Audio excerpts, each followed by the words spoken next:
Olá, turma, tudo bem? Bora lá para nossa leitura de hoje, mais um dia, né? Semana já avançando aí, terça-feira, e eu tenho certeza que essa semana a gente tem muito que aprender aqui com a palavra, né? Com os textos que a gente vai estar lendo essa semana, com esses reis que foram passando ao longo da história. Depois eu vou pegar direitinho para vocês o tempo cronológico, né? De anos que se passaram aqui, mas tem bastante tempo, tá, gente? Às vezes a gente faz uma leitura muito corrida desses textos e a gente acha que isso aconteceu em 30, 40, 50 anos, tá? E não. A maioria desses reis aqui reinaram em média 40 anos. Então a gente tem uma turminha grande aí que reinou em média 40 anos. Então a gente tem um tempo razoável aí, em torno de 400, 500 anos aqui de história, tá bom?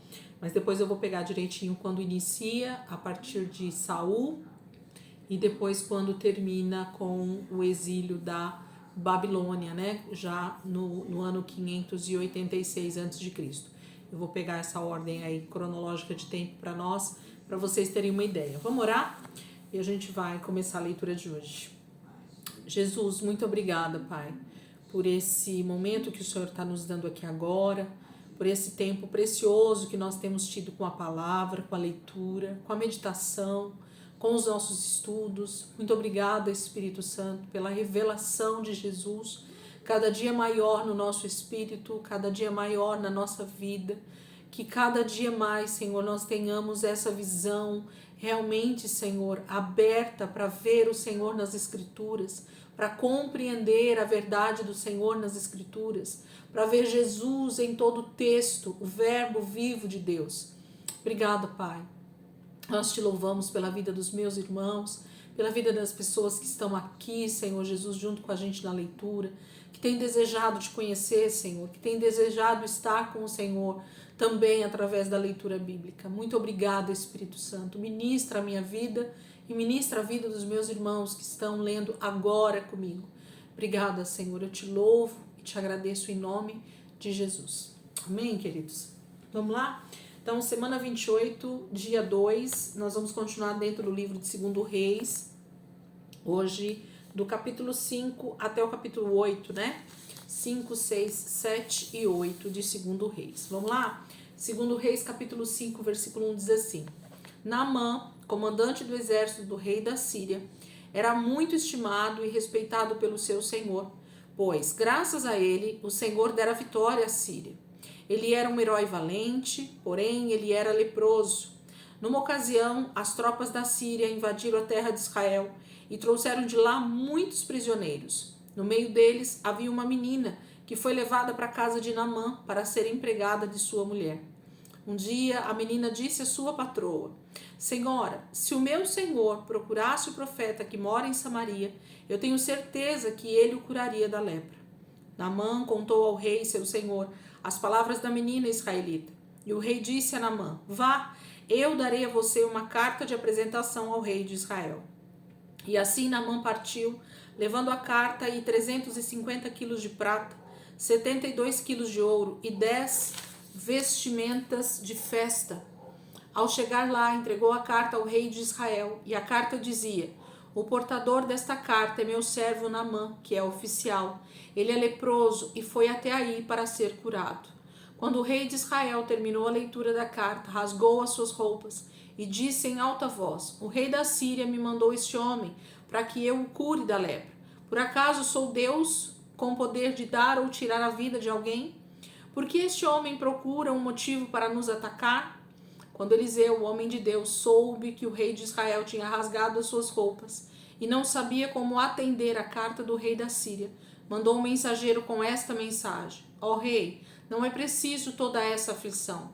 Mande este homem me procurar e ele ficará sabendo que em Israel há um profeta de Deus. Então Naamã foi com seus carros e cavalos e parou à porta da casa de Eliseu. E Eliseu mandou um mensageiro falar com Naamã, dizendo: Vá e lave-se 7 vezes nas águas do rio Jordão, e sua pele será restaurada, e você ficará completamente curado.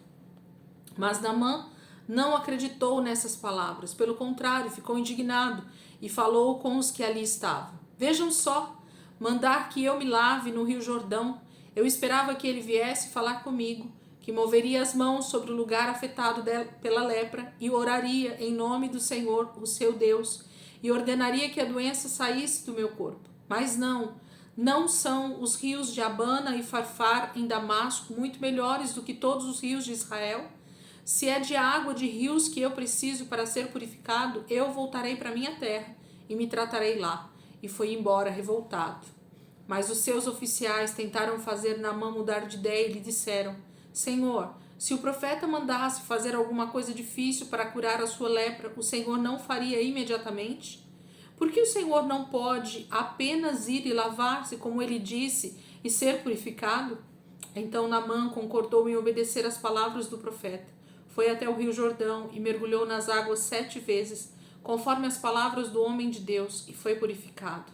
Depois do 7º mergulho, viu que a pele do seu corpo estava completamente limpa, sem nenhum sinal de lepra, como de uma criança. Então Naamã voltou com toda a sua comitiva até a casa do homem de Deus. Ao chegar diante do profeta, disse: Agora sei que só em Israel existe o Deus verdadeiro. Estou muito agradecido, por isso aceite um presente do seu servo. Mas o profeta respondeu: Juro, pelo nome do Senhor a quem sirvo, que não aceitarei presente algum. Por favor, insistiu Naamã, faço questão de que receba o meu presente. Mas o profeta recusou. Naamã disse então: Já que não aceita um presente, ao menos deixe-me levar de volta 2 das minhas mulas carregadas com a terra daqui, pois de agora em diante o seu servo nunca mais oferecerá sacrifícios queimados a outro Deus, a não ser ao Senhor. Há, porém, uma coisa que preciso explicar. Quando o rei, meu senhor, apoiado em meu braço, entrar no templo do Deus Rimon para o seu culto de adoração, e eu também tiver de me curvar, que o Senhor perdoe o seu servo por isso. Vá em paz, disse Eliseu. E Naamã começou a sua viagem de volta para casa. Mas Geazi, o servo de Eliseu, pensou: meu senhor o profeta não devia deixar embora esse sírio Naamã, depois de tê-lo curado, sem receber alguma coisa em troca. Juro pelo nome do Senhor que correrei atrás dele e pedirei alguma coisa por minha própria conta. E Geazi correu para alcançar Naamã e sua comitiva. Quando Naamã, ao olhar para trás, reconheceu o moço, servo do profeta, parou o seu carro, saltou dele e foi ao encontro dele. Está tudo bem? Perguntou Naamã. E Geazi respondeu: Sim, tudo vai bem. Mas o meu senhor enviou-me para dizer-lhe que acabaram de chegar 2 jovens, discípulos dos profetas das colinas de Efraim. Por favor, dê-lhe 35 quilos de prata e 2 vestimentas de festas. Certamente, falou Naamã, faço questão de que você leve 70 quilos de prata, em vez de 35. E ele insistiu com Geazi para que aceitasse o presente e entregou os 70 quilos de prata em 2 sacolas, além das 2 vestes e dos 2 servos, para que voltassem com Geazi e entregasse tudo ao profeta. Mas quando Geazi chegou ao pé da colina onde morava, ele disse aos empregados de Naamã: Daqui vocês podem voltar, eu mesmo levo os presentes. Os empregados voltaram e Geazi guardou os presentes em sua casa. Depois disso, apresentou-se ao seu senhor. Eliseu perguntou: Geazi, onde você esteve? De onde você vem chegando? Geazi respondeu: O seu servo não esteve em parte alguma. Mas Eliseu continuou: Geazi, você não percebe que em espírito estive com você quando Naamã desceu do carro e foi ao seu encontro? Eu sei de tudo o que você fez. Este não era o momento de aceitar prata nem roupas, nem plantações de oliveiras e de uvas, ovelhas, gados, servos e servas. Por causa do que você fez, a lepra de Naamã passará para o seu corpo e para o corpo dos seus descendentes para sempre. E quando Geazi saiu dali e viu que o seu corpo estava coberto de lepra, sua pele se tornou branca como a neve. Capítulo 5 conta essa história, desse homem chamado Naamã, esse homem extremamente respeitado na Síria por ser um chefe, um comandante do exército, por ter ganho várias batalhas, e ele é leproso. O texto é claro em dizer que o problema dele era esse. E então ele vai até Israel, a mandado de uma jovem, de uma serva, E o texto fala dessa captura dessa menina que vai ser serva de Naamã, e é ela que Deus usa para trazer a cura para esse homem. E aí, toda a história vocês já conhecem a respeito da cura dos 7 mergulhos, né, de Naamã, e ele é curado. Mas o que mais me chama a atenção é justamente o final da história, onde o servo de Eliseu, com muita vontade, né, de ter riquezas, com o desejo de presentes e de prata, ele vai em busca dessa oferta que esse homem estava oferecendo a Eliseu, e Eliseu não aceitou. Por quê? Porque a obra de Deus, o dom de Deus, a graça de Deus derramada sobre nós, ela não tem a ver com riquezas, ela não tem a ver com presentes, ela não tem a ver com barganha, né? E é isso que todos nós precisamos aprender. O dom de Deus que existe em nós, ele é algo para ser repartido, ao invés de ser recebido algo em troca, né? É dando realmente que se recebe, mas é do próprio Senhor que nós recebemos o que nós precisamos. E esse moço, então, ele vai com muita ganância, né, atrás desses presentes de Naamã. E Eliseu é claro em dizer que ele estava com ele em espírito. Esse Geazi, ele era servo próximo de Eliseu, né? Então eles tinham toda uma comunhão diária, e Naamã conhecia muito bem, Geazi conhecia muito bem o coração de Eliseu, Eliseu conhecia muito bem o coração de Geazi. E nesse momento, então, Geazi, ele coloca para fora o que realmente estava dentro do seu coração, que era a ganância, o desejo por riquezas, por ser reconhecido, por ter mais, né? Não bastava ser um servo reconhecido pelo Senhor, mas ele queria ter os presentes desse mundo. E por causa disso, a lepra, então, é uma maldição que ele iria carregar daquele momento em diante, e passaria inclusive para sua descendência. Há pecados, há situações na nossa vida que, se nós não cortamos pela raiz, eles realmente atingem as nossas gerações, os nossos filhos, os nossos netos, né? E a palavra fala que isso se estende até terceira e quarta geração, se essas pessoas não se convertem ao Senhor. Então, é mais forte para mim o final do texto, onde Geazi, ele recebe essa maldição por conta dessa ganância, do que o próprio texto de Naamã, né? Porque o texto de Naamã, ele busca essa cura, ele se converte. A palavra fala que ele fala com Eliseu a respeito de levar terra, né, para oferecer sacrifício somente ao Senhor, pede para que o Senhor o perdoe quando ele tiver que obedecer o rei da Síria, né? Então a gente percebe a conversão de Naamã nitidamente. Mas ao contrário de Naamã, Geazi se corrompe por causa do dinheiro no final do texto. Amém? Medite na palavra, tem muita coisa, né, dentro desse texto que a gente pode. São muitas pregações, inclusive, que a gente tem sempre, né? Sempre tem algo que o Espírito Santo está aí ensinando pra gente nesse texto. Capítulo 6. Um dia os discípulos dos profetas disseram a Eliseu: Mestre, como vê, o lugar onde nos reunimos é muito pequeno. Que acha de irmos até o Rio Jordão, onde poderemos cortar troncos para construirmos acomodações maiores? Está bem, respondeu Eliseu, podem ir. Então, venha com os seus servos, sugeriu um deles. Eu irei, disse ele, e foi com eles. Eles foram ao Jordão e começaram a derrubar as árvores. Em dado momento, enquanto um deles estava cortando um tronco, o ferro do machado escapou, caiu na água e afundou. Meu senhor, o que faço agora? Gritou o jovem. O machado era emprestado.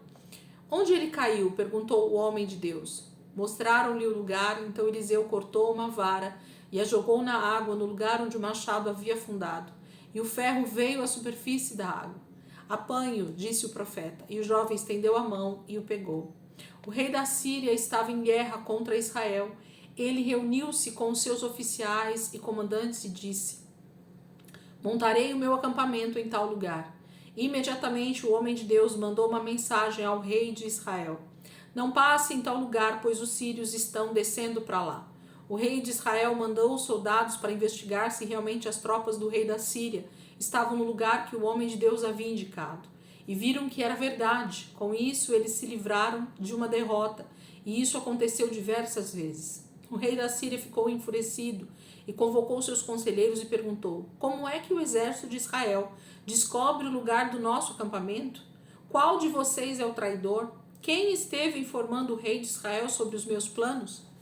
Não somos nós, Senhor, respondeu um dos oficiais. Eliseu, o profeta de Israel, é quem descobre os seus planos e conta tudo ao rei de Israel, até as palavras ditas em segredo no seu quarto. Então o rei ordenou: vão descobrir onde ele está e mandaremos soldados para capturá-lo. A informação que o rei recebeu foi esta: Eliseu está em Dotã. Então, uma noite, o rei da Síria mandou um grande exército com muitos carros e cavalos para cercar a cidade de Dotã. Quando o servo do homem de Deus se levantou bem cedo pela manhã, viu que estavam cercados pelas tropas, carros e cavalos. Ai, meu senhor, o que faremos agora? Exclamou o servo a Eliseu. Não tenha medo, disse Eliseu. Aqueles que estão conosco são muito maiores e muito mais fortes do que eles. Então Eliseu orou: ó Senhor, abra os olhos do meu ajudante para que ele veja. E Deus abriu os olhos do jovem e ele viu as colinas cobertas de cavalos e carros de fogo ao redor de Eliseu. Enquanto os soldados sírios avançavam contra a cidade, Eliseu orou ao Senhor: faça com que esses homens fiquem cegos. Deus, o Senhor, respondeu à oração de Eliseu e fez com que os sírios ficassem cegos. Então Eliseu foi ao encontro dos soldados inimigos e lhes disse: prestem atenção, vocês tomaram um caminho errado, e nem é esta a cidade que vocês procuram. Venham comigo e eu levarei vocês ao homem que estão procurando. E Eliseu guiou as tropas inimigas até a cidade de Samaria. Assim que chegaram a Samaria, Eliseu orou: ó Senhor, abra agora os olhos de todos os soldados inimigos, para que eles possam ver. Então o Senhor abriu os olhos de todos, e eles descobriram que estavam na cidade de Samaria, a capital de Israel. Quando o rei de Israel viu que os inimigos estavam em seu poder, perguntou a Eliseu: ó meu pai, devo matar todos agora? Devo matá-los? De maneira alguma, respondeu Eliseu. Por acaso é costume matar prisioneiros de guerra com a espada e o arco? Pelo contrário, ofereça a eles alimento para matar a fome e água para matar a sede deles. Depois deixe que eles voltem para o seu senhor. Então o rei ofereceu aos soldados um grande banquete. Terminando eles de comer e beber, despediu todos para suas terras, para o seu rei. Assim as tropas sírias partiram e não voltaram mais a invadir a terra de Israel. Mais tarde, contudo, Ben-Hadad, o rei da Síria, voltou a reunir um grande exército e mandou cercar a cidade de Samaria. Com isso, houve uma grande miséria na cidade e o povo começou a passar fome. Tudo ficou muito caro, especialmente a comida. Vendiam a cabeça de um jumento por 80 peças de prata. Até o esterco de pombos valia 5 peças de prata. Um dia, quando o rei de Israel andava pelos muros da cidade, uma mulher gritou ele: ó rei, meu senhor, ajude-me, por favor, ajude-me. E o rei respondeu: se o Senhor não ajudar, como poderei ajudá-la? Acaso há trigo na eira e vinho no tanque de prensar uvas? Porém, ele perguntou: por que você está pedindo socorro? E ela respondeu: esta mulher me disse: vamos matar e comer o seu filho hoje, e amanhã comeremos o seu. Assim fizemos, matamos ontem o meu filho, o cozinhamos e comemos a sua carne. Hoje é o dia de comermos o filho dela, mas ela escondeu o seu filho. Quando o rei ouviu as palavras da mulher, ficou horrorizado e rasgou as suas roupas em sinal de tristeza. O povo que observava essa cena notou que o rei, debaixo das vestes rasgadas, usava uma roupa feita de pano de saco grosseiro sobre a pele. E ele disse: que Deus me mate se eu não cortar a cabeça de Eliseu, filho de Safate, antes do dia acabar. Eliseu estava sentado em sua casa, reunido com os homens mais velhos de Israel, quando o rei mandou um mensageiro chamá-lo. Antes, porém, de o mensageiro chegar, Eliseu disse aos homens: aquele assassino está mandando um homem para cortar a minha cabeça. Quando o mensageiro chegar, fechem a porta e o deixem do lado de fora, pois o seu senhor certamente virá logo atrás dele. Enquanto Eliseu ainda falava, o mensageiro chegou, seguido pelo rei, e o rei disse: o Senhor causou todo este mal. Como, pois, devo esperar ainda auxílio da parte do Senhor? Capítulo 6 fala de um momento terrível em Israel, por conta de um cerco, né, do rei da Síria, do Ben-Hadad novamente, que mesmo depois de ter tido um livramento ali no capítulo 5, né, 6, na verdade, ele volta a atacar Israel, e esse momento aqui é muito trágico, porque eles estão passando fome por conta do cerco. Geralmente é isso que acontecia, né? Eles ficavam sem provisões, e aqui o rei, ele rasga suas vestes de tanta tristeza de ver a situação em que o povo de Israel se encontra nesse momento.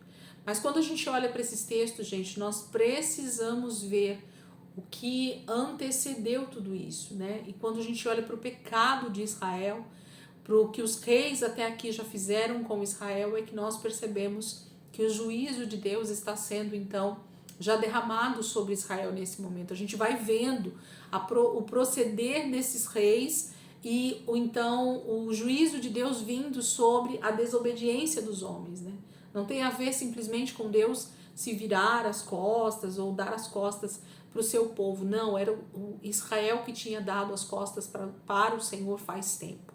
Então, por isso que eles estão passando pelo que eles estão passando. Capítulo 7.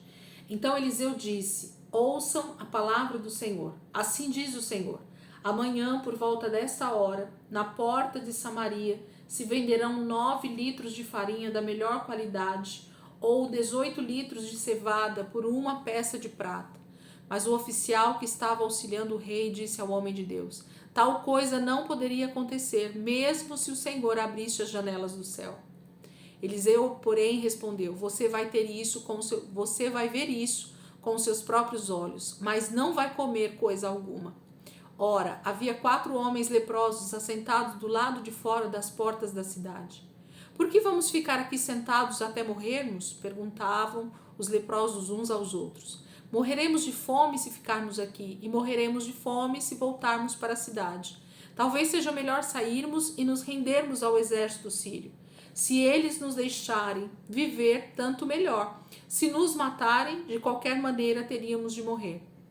Ao anoitecer daquele dia, eles se dirigiram ao acampamento dos sírios. Quando chegaram ao acampamento, viram que não havia ninguém, pois o Senhor fez com que todo o exército sírio ouvisse o barulho de carros em alta velocidade, de cavalos correndo a galope e os sons de um grande exército que se aproximava, de modo que disseram uns aos outros: ouçam, o rei de Israel contratou os reis dos heteus e dos egípcios para nos atacarem.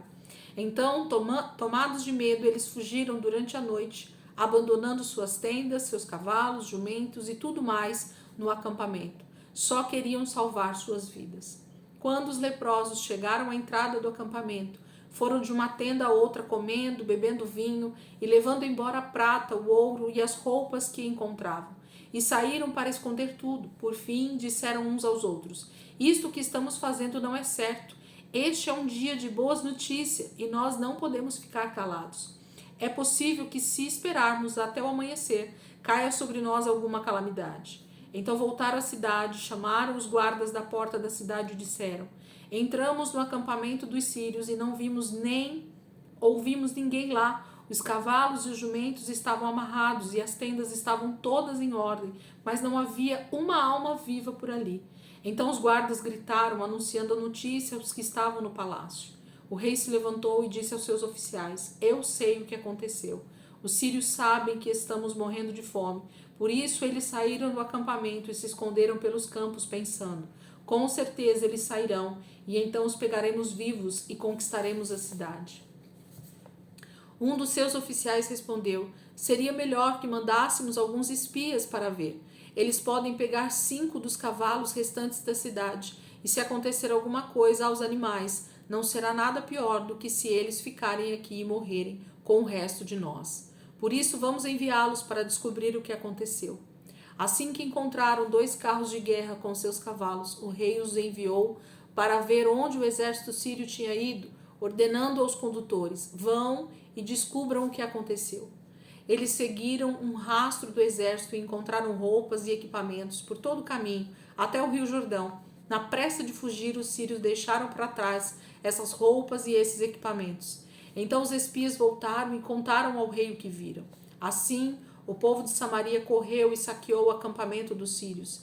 E assim puderam vender 9 litros de farinha da melhor qualidade e 18 litros de cevada naquele dia pelo preço de uma peça de prata, exatamente como o Senhor havia dito. O rei tinha nomeado seu principal ajudante para dirigir o movimento no portão de entrada. Porém, naquela correria de gente, esse ajudante foi derrubado, pisado e morto. Eliseu havia predito isso no dia anterior, quando o rei foi prendê-lo. E aconteceu conforme o homem de Deus havia dito ao rei. Amanhã, por volta dessa hora, na porta de Samaria, uma medida de farinha da melhor qualidade e 2 medidas de cevada serão vendidos por uma peça de prata. O oficial do rei tinha respondido: tal coisa não poderá acontecer, nem mesmo se o Senhor abrisse as janelas no céu. E o homem de Deus havia respondido: você vai ver isso com seus próprios olhos, mas não vai comer coisa alguma. E foi o que aconteceu, pois o povo o derrubou e ele foi pisoteado junto ao portão da cidade e morreu. As profecias elas vão se cumprindo, né? O processo de juízo de Deus e de livramento do Senhor para que esse povo se arrependesse e se voltasse para Deus vai acontecendo. Não sei se vocês percebem isso, como eu percebo.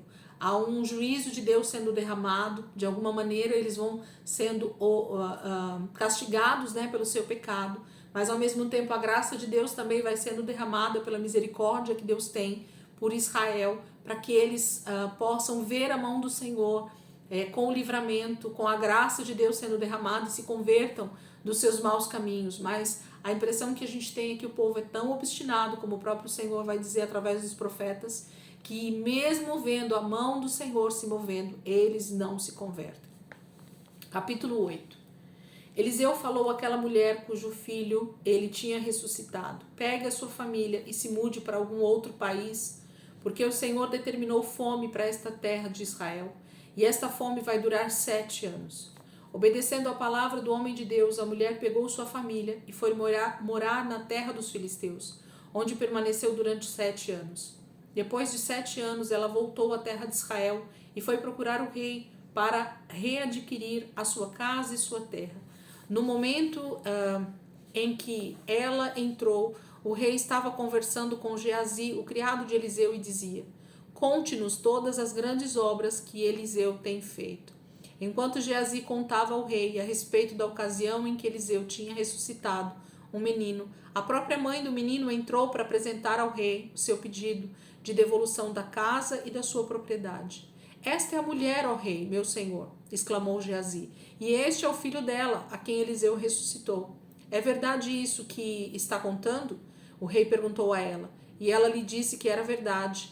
Então ele deu ordens a um dos seus oficiais para fazer com que tudo quanto ela havia possuído lhe fosse devolvido, e mais a renda das colheitas desde que ela havia saído do país.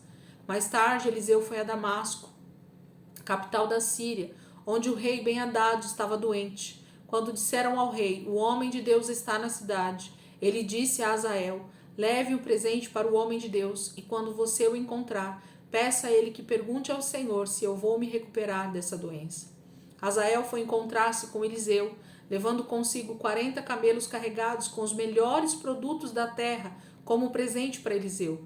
E ao chegar diante dele, Azael disse ao profeta: seu filho Ben-Hadad, o rei da Síria, me enviou para perguntar-lhe se ele vai ficar bom. E Eliseu respondeu: pode dizer a ele, certamente você vai se recuperar, porque o Senhor me revelou que de fato ele vai morrer. Eliseu olhou firmemente para Azael e olhou tão firme que ele ficou embaraçado. Então o homem de Deus começou a chorar. Por que o meu senhor está chorando? Perguntou-lhe Azael. E Eliseu respondeu: porque sei as coisas terríveis que você vai fazer ao povo de Israel. Você vai queimar as suas fortalezas, vai matar os jovens à espada, vai esmagar as crianças contra as rochas e vai rasgar os ventres das mulheres grávidas. Como seu servo, que não passa de um cão, poderia agir assim? Perguntou-lhe Azael. Eu nunca praticaria essas barbaridades. Eliseu, porém, respondeu: o Senhor me mostrou que você se tornará o rei da Síria. Quando Azael voltou, o rei perguntou a ele: o que Eliseu disse a você? Ele me disse que o rei certamente se recuperará, respondeu Azael.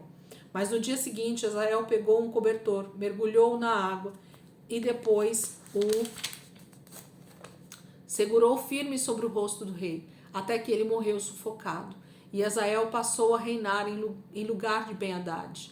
no 5º ano do reinado de Jorão, filho de Acabe, em Israel, sendo Josafá ainda rei em Judá, Jeorão, seu filho, começou a reinar em Judá. Jeorão estava com 32 anos de idade quando começou a reinar, e reinou durante 8 anos em Jerusalém. Porém, ele era tão perverso quanto a família de Acabe e os outros reis de Israel. Chegou a casar-se com uma das filhas de Acabe e fez o que era mal aos olhos de Deus. Apesar de tudo isso, porque havia feito uma aliança com seu servo Davi, o Senhor não quis destruir Judá, pois havia prometido que seus descendentes sempre seriam reis. No reinado de Jeorão, o povo de Edom se revoltou contra Judá e escolheu seu próprio rei. O rei Jeorão tentou esmagar a revolta, mas não conseguiu. Ele atravessou o rio Jordão e atacou a cidade de Zair, mas foi cercado imediatamente pelo exército de Edom com seus carros de guerra. Protegido pela escuridão da noite, atacou os soldados edomitas e seu exército conseguiu fugir para casa, de modo que Edom tem mantido a sua independência até hoje. Líbna também se rebelou nessa ocasião e tornou-se independente. Os demais acontecimentos da história do rei Jeorão estão escritos no livro da história dos reis de Judá. Jeorão morreu e foi sepultado com seus antepassados na cidade de Davi. Então seu filho Acasias se tornou seu sucessor. No 12º ano do reinado de Jeorão, filho de Acabe, em Israel, Acasias, filho de Jeorão, começou a reinar em Judá. Acasias estava com 22 anos de idade quando começou a reinar, porém só reinou 1 ano em Jerusalém. Sua mãe se chamava Atalia, neta de Onri, rei de Israel. Ele andou nos caminhos dos filhos do rei Acabe, pois se tornou genro de Acabe. Acasias se juntou a Jorão, filho de Acabe, rei de Israel, e saiu à guerra contra Azael, rei da Síria, em Ramote. O rei Jorão foi referido na batalha, por isso ele foi para Jezreel, para tratar dos ferimentos sofridos em Ramote. Enquanto ele estava lá, Acasias, filho de Jeorão, rei de Judá, foi visitá-lo. A gente vai ver amanhã o desfecho dessa situação em que esses dois reis agora se unem, né? Debaixo de muita insubmissão ao Senhor, os dois, né? Tanto o rei de Judá quanto o rei de Israel, que estão no poder. Eles, os dois, têm atitudes que desonram o Senhor, não estão, né, interessados em se voltar para Deus, têm estado nos mesmos pecados de Acabe. Um se tornou sogro do outro, né, aqui, porque tiveram casamentos com as filhas aí, e isso fez eles se unirem para uma guerra contra o rei da Síria, contra Azael, né?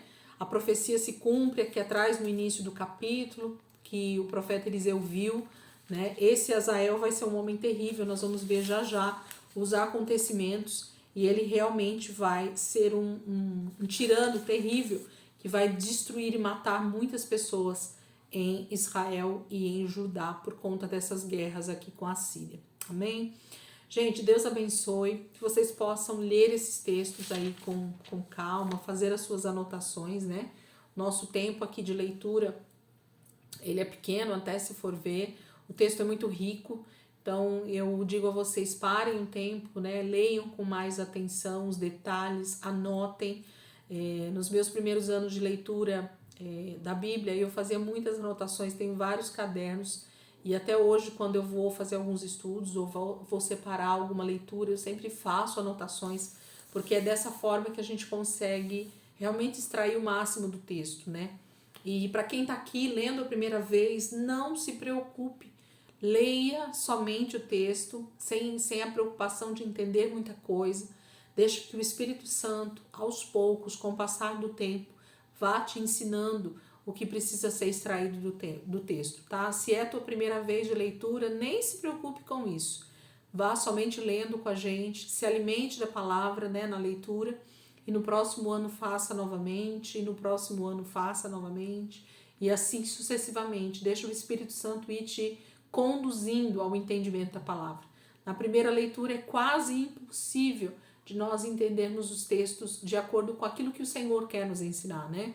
É todo um processo de alimentação mesmo com a palavra que vai trazendo o entendimento para nós. Primeiro a gente precisa conhecer tudo para depois Deus ir ensinando as coisas mínimas da palavra para nós, tá bom? Então, se você está lendo pela primeira vez, leia simplesmente a palavra até o final. No ano seguinte, volte a fazer a leitura e assim sucessivamente. E pode ter certeza que o Senhor vai te ensinar coisas muito preciosas. Vai te ensinar coisas que só o Senhor pode nos ensinar dentro da palavra. Só o Espírito de Deus, né, tem o poder para realmente nos ensinar as profundidades da palavra, né, as revelações que Ele deseja nos dar, para que nós possamos crescer no conhecimento do Senhor. Amém? Gente, Deus abençoe. Amanhã a gente vai continuar aqui, dentro do livro de 2 Reis. Nós vamos para o capítulo 9 em diante, até o 11, depois 12, 13 e assim sucessivamente. Essa semana praticamente a gente vai ficar aqui dentro do livro de 2 Reis. Tá bom? Deus abençoe. Ótimo dia aí para vocês e amanhã, se Deus quiser, a gente está aqui de volta para continuar a nossa leitura.